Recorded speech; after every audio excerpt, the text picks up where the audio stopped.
संसद भवन में 3 दिन चली चर्चा, 3 सदनों के निलंबन और पूरे तामझाम से हुए संसदीय कार्रवाई के बाद सब यही सोच रहे थे कि शायद पीएम मोदी मणिपुर जाएंगे। लेकिन ये क्या हुआ? पीएम मोदी तो बुंदेलखंड चले गए। जी हाँ, सही सुना आपने, बुंदेलखंड चले गए। अब आप सोच रहे होंगे कि बुंदेलखंड में क्या हो गया है, बुंदेलखंड में कौन सी संकट आ गई है, बुंदेलखंड में कौन सी क्राइम हो गई है। अगर आप ऐसा कुछ सोच रहे हैं तो आप गलत सोच रहे हैं। पीएम मोदी की शनिवार से शुरू हुई बुंदेलखंड यात्रा का किसी भी मानवीय और प्रशासनिक संकट से कोई लेन देन नहीं है। यह यात्रा 2024 के आम चुनाव और एमपी में होने वाले विधानसभा चुनाव के मद्देनजर हो रही है।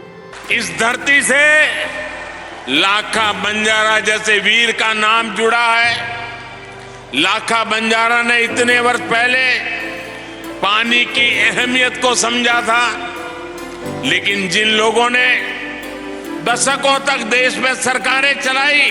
बुंदेलखंड में विधानसभा की 54 सीट है और इनमें से 35 सीट पर अनुसूचित जाति के मतदाताओं का निर्णायक भूमिका है। पिछले 5 महीने में ये पीएम मोदी की 5वीं यात्रा है एमपी का। इस यात्रा में पीएम मोदी सागर में संत रविदास स्मारक स्थल का भूमि पूजन कराते हैं।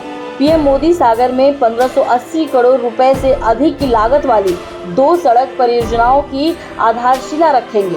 2475 करोड़ से अधिक की लागत वाली बीना कोटा रेल मार्ग के दोहरीकरण का लोकार्पण करेंगे। ये रेलवे लाइन एमपी के गुना, अशोकनगर और सागर से होकर राजस्थान के कोटा और 12 जिलों को जोड़ेगी।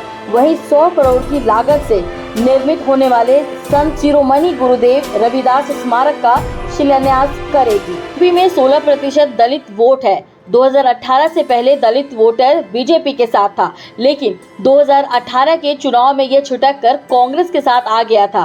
कांग्रेस को इस क्षेत्र में 14 सीट ज्यादा मिली थी। दलित वोटर्स ने एमपी में कांग्रेस की सरकार बनाने में निर्णायक भूमिका निभाई थी। बुंदेलखंड में हाल के दिनों में दलित और आदिवासी समुदाय के साथ हिंसा और भेदभाव की काफी घटनाएं सामने आई है। 2020 के यूपी चुनाव में बुंदेलखंड की डाबरा सीट पर बीजेपी ने कांग्रेस की इमरती देवी को उतारा था, लेकिन यह दाव भी फेल हो गया था। इंदौर, उज्जैन और सागर जिले में 5 लाख से अधिक आबादी एससी की है।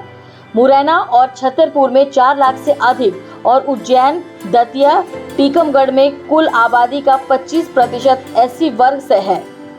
शाजापुर, उमरिया, अनूपपुर, भोपाल व शहडोल में भी एससी वोटर प्रभावित भूमिका में है।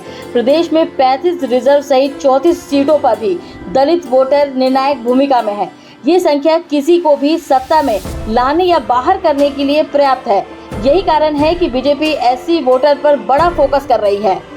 पीएम मोदी की यह यात्रा बीजेपी को कितने सीट पर जीत दिला पाएगी, ये तो वक्त ही बता पाएगा, लेकिन यह कांटों की टक्कर है।